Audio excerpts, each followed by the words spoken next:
bigay tayo ng kaalaman sa mga may mga Montero dyan.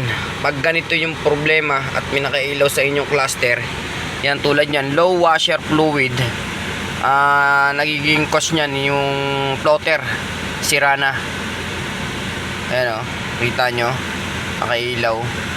Kahit full tank na yung tangke ng washer nyo, nakailaw pa rin siya.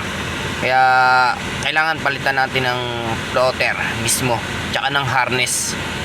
Yan, pakita ko sa inyo pag kakabit natin. Yan, tatanggalin lang natin itong mga gis para makita natin mismong yung part nya, yung tangke sa washer.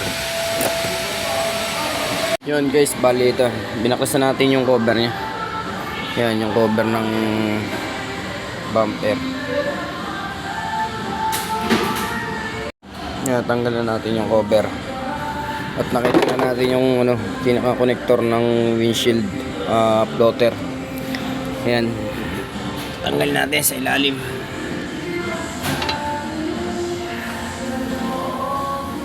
Ito mismo, tanggalin natin.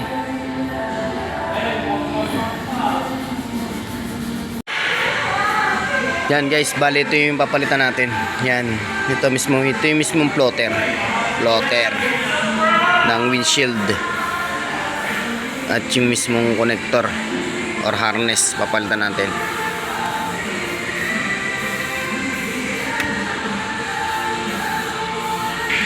Basic lang yan mga kamaster, basic.